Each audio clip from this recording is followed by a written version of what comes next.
Hi hello ನಮಸ್ಕಾರ ಎಲ್ಲರಿಗೂ Monday night ರಾ highlights ವಿಡಿಯೋಗೆ ಎಲ್ಲರಿಗೂ ಸ್ವಾಗತ. ಶೋ ಅಲ್ಲಿ ಏನೆಲ್ಲ ಆಯಿತು ಅಂತ ಕನ್ನಡದಲ್ಲಿ ತಿಳಿಸಿಕೊಡುವ ಸಣ್ಣ ಪ್ರಯತ್ನ. ಶೋ ನೋಡಿದ್ರಿ? ಯಾವ ಸೆಗ್ಮೆಂಟ್ ನಿಮಗೆ ಇಷ್ಟ ಆಯಿತು? ಯಾರೆಲ್ಲ ರೋಮನ್ ರೈನ್ಸ್ ಅವರಿಗೆ ಅಕ್ನಾಲೆಡ್ಜ್ ಮಾಡಿದ್ರಿ ಅಂತ ಕಾಮೆಂಟ್ ಮಾಡಿ.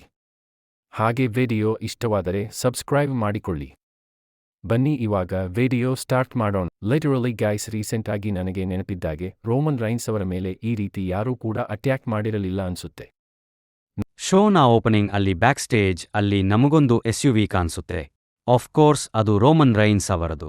ರೋಮನ್ ರೈನ್ಸ್ ಕಾರಿಂದ ಆಚೆ ಇಳಿದ ತಕ್ಷಣ ಆಡಮ್ ಪಿಯರ್ಸ್ ಅವರು ಬಂದು ರೋಮನ್ ರೈನ್ಸ್ ನನಗೆ ಗೊತ್ತು, ಬ್ಯಾಕ್ಲಾಶ್ ಅಲ್ಲಿ ಜೇಕಬ್ ಫಾಟು ಅವರು ತುಂಬಾನೇ ವಿಚಿತ್ರವಾಗಿ ನಡ್ಕೊಂಡ್ರು, ಎಲ್ಲರ ಮೇಲೂ ಕೂಡ ಅಟ್ಯಾಕ್ ಮಾಡಿದ್ರು. ಹಾಗಾಗಿ ಇವತ್ತು ಇಲ್ಲಿ ಮಂಡೇ ನೈಟ್ ರಾ ಅಲ್ಲಿ ಅವನು ಇರೋಕೆ ಯೋಗ್ಯತೆ ಇಲ್ಲ ಅಂತ ಹೇಳ್ತಾರೆ. ಅದಕ್ಕೆ ರೋಮನ್ ರೈನ್ಸ್ ಅವರು, ನೀನು ಅವನನ್ನು ಫಾಯ ಮಾಡಬೇಡ, ಅವನು ಇಲ್ಲಿ ಬಂದು ನನ್ನ ಅಕ್ನಾಲೆಡ್ಜ್ ಮಾಡಬೇಕು, ಇಲ್ಲ ಅಂದರೆ ನಾನೇ ಅವನನ್ನು ಆಚೆ ಹಾಕ್ತೀನಿ ಅಂತ ಹೇಳಿ ಫಸ್ಟ್ ನನ್ನ ಟೈಟಲ್ ಎಲ್ಲಿ ಅಂತ ಕೇಳ್ತಾರೆ. ಅವಾಗ ಆಡಮ್ ಪಿಯರ್ಸ್ ಅವರು ವರ್ಲ್ಡ್ ಹೆವಿ ವೇಟ್ ಚಾಂಪಿಯನ್ಶಿಪ್ನ ರೋಮನ್ ರೈನ್ಸ್ ಅವರಿಗೆ ಕೊಡ್ತಾರೆ. ಹೀಗೆ ಶೋ ಓಪನಿಂಗ್ ಆಗುತ್ತೆ. ಇದಾದ ಮೇಲೆ ರಿಂಗ್ ಮೇಲೆ ನಮ್ಗೆ ವಿಷನ್ ಅವರ ಎಂಟ್ರಿ ನೋಡೋಕೆ ಸಿಗುತ್ತೆ. ರಿಂಗ್ ಮೇಲೆ ಬಂದು ಪೋಲ್ ಹೇಮಾನ್ ಅವರು ಮೈಕ್ ತಗೊಂಡು ಬ್ರಾನ್ ಬ್ರೇಕರ್ ಅವರು ಅವರನ್ನು ಪ್ರೂವ್ ಮಾಡ್ಕೊಂಡ್ರು ಬ್ಯಾಕ್ಲಾಶಲ್ಲಿ ಸೇಟ್ ರಾಲಿನ್ಸ್ ಅವರನ್ನು ಸೋಲಿಸುವ ಮೂಲಕ, ನಾನು ರೆಡಿ ಇದ್ದೀನಿ ಈ ಬಿಸಿನೆಸ್ಸಲ್ಲಿ ಅಂತ. ಆ್ಯಂಡ್ ಇವಾಗ ಯಾರೂ ರೆಡಿ ಇರಲಿಲ್ಲ ಅಂತ ನಿಮ್ಗೆಲ್ಲ ಗೊತ್ತಿದೆ. ಎಸ್, ಅದು ಸೇಟ್ ಫ್ರೀಕಿನ್ ರಾಲಿನ್ಸ್ ಅವರು. ಅವನು ಯಾವತ್ತೂ ಇದಕ್ಕೆಲ್ಲ ರೆಡಿ ಇರಲಿಲ್ಲ ಅಂತ ಹೇಳ್ತಾರೆ. ಮತ್ತೆ world tag team champion Austin Theory mic ತಗೊಂಡು ಸ್ಟ್ರೀಟ್ ಫೈಟರ್ ಅವರು ನಮ್ಮ ಬಿಸಿನೆಸ್ಸಲ್ಲಿ ಮೂಗು ತೂರಿಸ್ತಿದ್ದಾರೆ, ಅವರಿಗೆ ಬೇಕಾಗಿರೋದು ಈ ಚಾಂಪಿಯನ್ಶಿಪ್, ಯಾಕಂದರೆ ಅವರಿಗೆ ಅವರ ಖರ್ಚುಗಳ ಬಿಲ್ ಪೇ ಮಾಡಬೇಕಿದೆ ಅಂತ ಹೇಳ್ತಿರ್ತಾರೆ. ಆಗ ಸ್ಟ್ರೀಟ್ ಪ್ರಾಫಿಟ್ ಅವರ ಎಂಟ್ರಿ ನೋಡೋಕೆ ಸಿಗುತ್ತೆ. ವಿಷನ್ ಹಾಗೂ ಸ್ಟ್ರೀಟ್ ಪ್ರಾಫಿಟ್ ಮತ್ತೆ ಜಾಯ್ ಹೆನ್ರಿ ಮಧ್ಯೆ ಒಂದು 6 ಮ್ಯಾನ್ ಟ್ಯಾಗ್ ಟೀಮ್ ಮ್ಯಾಚ್ ನಡೆಯುತ್ತೆ. ಮ್ಯಾಚ್ ಡಿಸೆಂಟ್ ಆಗಿ ಇತ್ತು. ಅಂಡ್ ಇನ್ನೇನು ಮ್ಯಾಚ್ ಎಂಡಿಂಗ್ ಅಲ್ಲಿ ನಮ್ಗೆ ಸೇಟ್ ಫ್ರೀಕಿನ್ ರಾಲಿನ್ಸ್ ಅವರ ಇಂಟರ್ಫೆರೆನ್ಸ್ ನೋಡೋಕೆ ಸಿಗುತ್ತೆ. ಸೇಟ್ ರಾಲಿನ್ಸ್ ಅವರು ಬ್ರಾನ್ ಬ್ರೇಕರ್ ಅವರಿಗೆ ಒಂದು ಕ್ಲೋಸ್ ಲೈನ್ನ ಕನೆಕ್ಟ್ ಮಾಡ್ತಾರೆ. ಅವಾಗ ರಿಂಗ್ ಒಳಗಡೆ ಆಸ್ಟಿನ್ ಥಿಯರಿ ಅವರು ಗೊಂದಲಕ್ಕೆ ಒಳಗಾದಾಗ ಏಂಜೆಲೋ ಡಾಕಿನ್ಸ್ ಅವರು ರೋಲ್ ಅಪ್ ಮಾಡಿ ವಿನ್ ಆಗ್ತಾರೆ. ಗೆದ್ದ ಮೇಲೆ ಏಂಜೆಲೋ ಡಾಕಿನ್ಸ್ ಅವರ ಮೇಲೆ ಥಿಯರಿ ಅವರು ಅಟ್ಯಾಕ್ ಮಾಡೋಕೆ ಸ್ಟಾರ್ಟ್ ಮಾಡ್ತಾರೆ. ಅವಾಗ ಮತ್ತೆ ಸೇಟ್ ರಾಲಿನ್ಸ್ ಅವರು ಬಂದು ಥಿಯರಿ ಅವರನ್ನ ರಿಂಗಿಂದ ಆಚೆ ಹಾಕ್ತಾರೆ. ಆಗ ಹಿಂದೆಯಿಂದ ಬ್ರಾನ್ ಬ್ರೇಕರ್ ಅವರು ಒಂದು ಸ್ಪಿಯರ್ನ ಕನೆಕ್ಟ್ ಮಾಡೋಕೆ ನೋಡ್ತಾರೆ, ಆದರೆ ಸೇಟ್ ರಾಲಿನ್ಸ್ ಅವರು ತಪ್ಪಿಸಿಕೊಂಡು ಬ್ರಾನ್ ಬ್ರೇಕರ್ ಅವರಿಗೇನೆ ಸೂಪರ್ ಕಿಕ್ನ ಕನೆಕ್ಟ್ ಮಾಡಿ ರಿಂಗಿಂದ ಆಚೆ ಹಾಕ್ತಾರೆ. ಸೊ ಹಿಂಗೆ ವಿಷನ್ ಹಾಗೆ ಸೇಟ್ ರಾಲಿನ್ಸ್ ಅವರ ಸ್ಟೋರಿ ಕಂಟಿನ್ಯೂ ಆಗುತ್ತೆ. ಅದಕ್ಕೆ ರೋಮನ್ ರೈನ್ಸ್ ಅವರು, ಅದು ಹಾಗೆ ಆಗೋಲ್ಲ, ಮುಂಚೆನೇ ಕಾಂಟ್ರಾಕ್ಟ್ ಆಗಿರುವ ಹಾಗೆ ಅವನು ರೋಮನ್ ರೈನ್ಸ್ನ ಅಕ್ನಾಲೆಡ್ಜ್ ಮಾಡಬೇಕು, ಅವನು ಮ್ಯಾನ್ ಆಫ್ ದ ಮೌತ್ ಆಗಬೇಕು, ಹೇಳಿದಂತೆ ಮಾಡ್ಕೋಬೇಕು. ಮೊದಲು ಫ್ಯಾಮಿಲಿ ನಮ್ಗೆ ಗೌರವ ಕೊಡಬೇಕು, ಆಗ ಮಾತ್ರ ಹೊರಗಡೆ ಅವರು ನಮ್ಗೆ ಗೌರವ ಕೊಡೋದು. ನಿಜವಾಗ್ಲೂ ಇವತ್ತು ಅವನು ಬಂದು ನನ್ನ ಅಕ್ನಾಲೆಡ್ಜ್ ಮಾಡಬೇಕು, ಇಲ್ಲ ಈ ಕಂಪನಿಯಿಂದ ಆಚೆ ಹೋಗಬೇಕು ಅಂತ ಹೇಳ್ತಾರೆ. ಅದಕ್ಕೆ ನಮ್ಮ ಜಿಮ್ಮಿ ಉಸೋ ಅವರು, ಸರಿ ನೀವು ಹೇಳಿದಂತೆ ಆಗಲಿ, ನಾನು ಜೇ ಉಸೋನ ನೋಡ್ತೀನಿ ಅಂತ ಹೊರಬರುತ್ತಾರೆ. ಇದಾದ ಮೇಲೆ ಜಿಮ್ಮಿ ಉಸೋ ಅವರು ಜೇ ಉಸೋ ಅವರ ಹತ್ತಿರ ಹೋಗಿ, ಈಗ ತಾನೇ ರೋಮನ್ ರೈನ್ಸ್ ಅವರನ್ನ ಮಾತಾಡಿಸಿಕೊಂಡು ಬಂದೆ, ತುಂಬಾನೇ ಕೋಪದಲ್ಲಿದ್ದಾರೆ ಅಂತಾರೆ. ಮತ್ತೆ ನಮ್ಗೆಲ್ಲ ಗೊತ್ತಿರೋ ಹಾಗೆ ಜೇಕಬ್ ಫಾಟು ಅವರು ರೋಮನ್ ರೈನ್ಸ್ ಅವರನ್ನ ಅಕ್ನಾಲೆಡ್ಜ್ ಮಾಡೋದಿಲ್ಲ, ನಿಜವಾಗಲೂ ಫ್ಯಾಮಿಲಿ ತುಂಬಾನೇ ಸ್ಟ್ರೆಸ್ಫುಲ್ ಅಲ್ಲಿ ಇದೆ, ಆದರೆ ನಾವೆಲ್ಲ ಬಂದಿರೋದು ಫ್ಯಾಮಿಲಿಯಿಂದಾನೇ, ಫ್ಯಾಮಿಲಿನೇ ಮುಖ್ಯ ಅಂತ ಹೇಳ್ತಿರ್ತಾರೆ.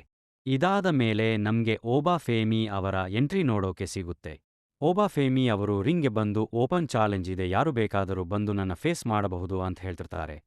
ಆಗ ಸಡನ್ ಆಗಿ ನಮ್ಮ ಆಡಮ್ ಪಿಯರ್ಸ್ ಅವರು ಬಂದು, ಓಬಾ ಫೇಮಿ ನಿನ್ನ ಓಪನ್ ಚಾಲೆಂಜ್ನ ಆಕ್ಸೆಪ್ಟ್ ಮಾಡೋಕೆ ಯಾರು ಕೂಡ ರೆಡಿ ಇಲ್ಲ, ಸೊ ಇವತ್ತು ಮಂಡೇ ನೈಟ್ ರಾ ಅಲ್ಲಿ ನಿನ್ನ ಓಪನ್ ಚಾಲೆಂಜ್ ಕ್ಯಾನ್ಸಲ್ ಆಗಿದೆ ಅಂತಾರೆ.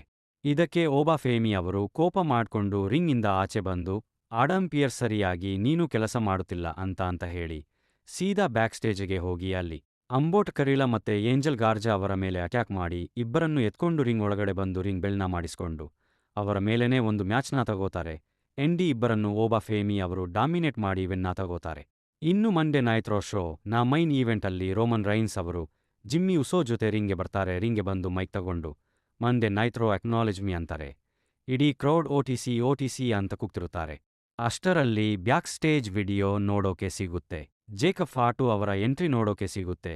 ಅಲ್ಲೇ ನಮ್ಮ ಜೇ ಉಸೋ ಅವರು ಜೇಕಬ್ ಫಾಟು ಅವರಿಗೆ ವೈಟ್ ಮಾಡ್ತಿರುತ್ತಾರೆ.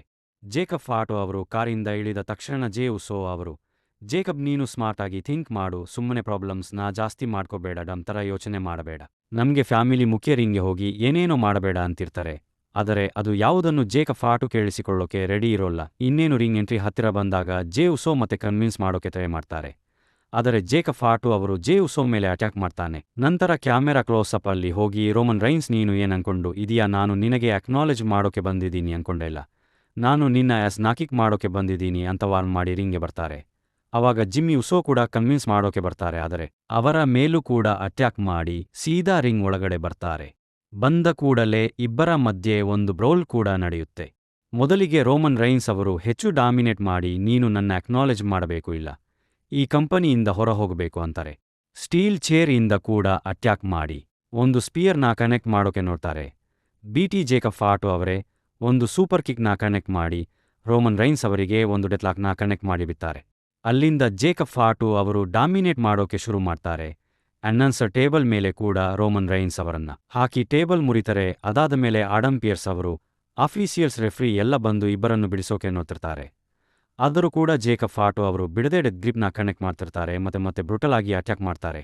ನಿಜವಾಗ್ಲೂ ಗಾಯ್ಸ್, ಇತ್ತೀಚೆಗೆ ಅದರಲ್ಲೂ head of the table champion position ಅಲ್ಲಿ ಇದ್ದಾಗ ಯಾರೂ ಕೂಡ ಇಷ್ಟೊಂದು ಬ್ರೂಟಲ್ ಆಗಿ ಅಟ್ಯಾಕ್ ಮಾಡಿರಲಿಲ್ಲ ಅನ್ಸುತ್ತೆ ರೋಮನ್ ರೈನ್ಸ್ ಅವರ ಮೇಲೆ. ಹೀಗೆ ಇವತ್ತಿನ ಶೋ ಎಂಡ್ ಆಗುತ್ತೆ. ಏನೇ ಹೇಳಿ ಗಾಯ್ಸ್, ಶೋ ಮಾತ್ರ ಅದ್ಭುತವಾಗಿ ಇತ್ತು, ನನಗಂತೂ ಇಷ್ಟ ಆಯಿತು. ನಿಮ್ಗೆಲ್ಲ ಏನ್ ಅನಿಸ್ತು ಅಂತ ತಿಳಿಸಿ.